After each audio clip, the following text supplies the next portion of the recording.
Parang bago na talaga. May sikreto kasi ako dyan. Okay, ma'am? Ready? So, ito na yung bagong... Hi, I'm Valerie Pangayan, director at BSB June Rose, and this QSL. Remember that quality matters. Pudpud na at dapa na rin ulit siya. Quality tested. Medyo mahaba-haba yung journey na gagawin nitong bike na to. Maging safe yung kanyang motor. is J-Tech Moto Makeover. Alright guys, so this is Jeff of Bike Night Asia and nandito tayo ngayon sa Giginto, Bulacan. Dinala na natin yung mismong motor ni Ma'am Divine and we are just waiting for her para makita at maibigay na natin sa kanya yung makeover na motor niya. I don't know kung ano yung magiging reaction niya but based on sa members of our Riders Club of Bulacan, medyo emotional daw siya right now. First time niya ulit itong makikita after naming kunin. Ngayon, ready na kami and the rest of the team para i-release sa kanya ang motor na to and tingnan natin kung ano magiging reaction niya. Okay ka lang?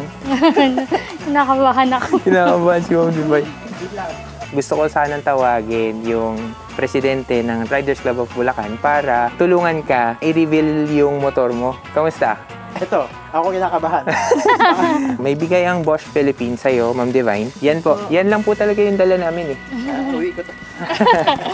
Tulungan natin, Press Jimmy, si Ma'am Divine para makita niya yung bagong motor. Pero ano yung pakiramdam mo bilang natulungan natin or napili natin si Ma'am Divine on this? Unang-una, mula po sa lahat ng officers, mga members ng buong Riders Club of Bulacan, siyempre, nagpapasalamat kami sa Bike Night Asia at sa ating mga sponsors. Lahat po yan. Kumbaga, napakalaking tulong po sa mga riders yung kanyang proyektong ganitong ginagawa niyo. Okay, ma'am? Ready? So, ito na yung bagong motor mo, Ma'am Divine. From doon sa aksidente, naayos na natin yung motor mo. So, technically, yan pa rin yung motor mo. So, wala na yung gas-gas. Wala na yung bakas ng aksidente mo. Pinalitan natin ang headlights. Pinalitan din natin ng mga LED yung bumilya. Yung hand grip, ginawa natin, pinalitan din natin. Yung side mirror, pinalitan natin. Parang bago na talaga. So, parang bago, no? Oo, bago na talaga siya. Oo. Parang ayoko na, itago ka na sa bahay. Ayaw na itago. So, gusto mo na ilabas. So, Itago ready ka na for rides. At makakasama na to sa long ride, Press Jimmy. Kasi ready na to dahil yung request mo o yung hiling mo na gulong ay pinalitan natin yung harap at saka yung likod. Yan pa rin yung mugs mo. Nilinis namin, inayos namin. Ganda. So yung upuan from Boss Big Customs, ayan yung upuan niya. Pinalitan din natin ng shock mo sa likod. So yung shock mong medyo hindi na siya maganda ano. Ayan, pinalitan namin. Ngayon, ma'am, may ginawa ako. Pinalitan ko yung susian mo.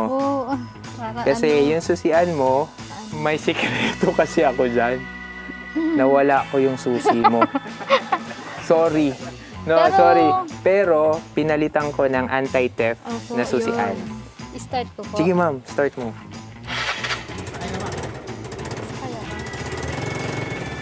Ang swabe. Ganda.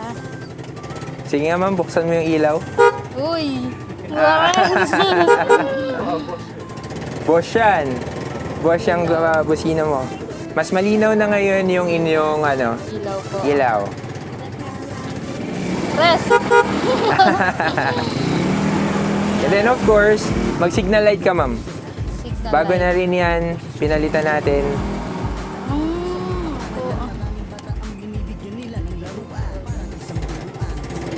Ready na, press! Ayun, napakasaya po. Maraming pong salamat sa inyo po. Tapos sa lahat ng sponsor. Hindi namin yan pinorma ng ganyan. Ang gusto kasi namin, Ma'am Divine, safe ka doon sa pagra-rides mo. Congratulations. Congrats po. Ayan. Maraming pong salamat sa mga sponsor sa Bike Night Asia po, tsaka sa J-Tech, sa Corsa po, kay BSB June Rose po. Sobrang napakasaya ko po sa nangyari nito. Hindi ko nakilala yung motor ko. Maraming salamat po sa lahat po ng bumubuo ng project niyo po. Okay, so na-reveal na nga natin sa ating fourth winner na si Ma'am Divine ng Riders Club of Bulacan yung kanyang bagong makeover na motor. So, ayun nga. So, sino ang ating next winner? Ang ating fifth winner. So, kung ikaw ay nanonood ngayon, hindi natin alam, baka ikaw na yan. Like and share this episode. Comment ka na rin. Maraming salamat again. JTech, Bosch, Corsa Motorcycle Tires, Boss Vic Customs, Nock Corteco, and Imprint Customs. Hindi mangyayari yan kung wala ang BSB June Rose at ang Bike Night Asia to make this JTech Moto Makeover happen sa ating riding community. So again, this is Jeff De La Cruz of Bike Night Asia. Like what I always tell you guys, ride safe at kita-kits tayo sa daan. Mula po sa Riders Club of Bulacan, maraming salamat po Bike Night Asia at sa lahat po ng sponsors. Malaking tulong po sa lahat po ng mga riders ang mga ginagawa po ninyo. Kaya pagpatuloy nyo lang po at more power po. Mula po sa Riders Club of Bulacan, ako po si Pres Jimmy Azucena. Ride, love, respect.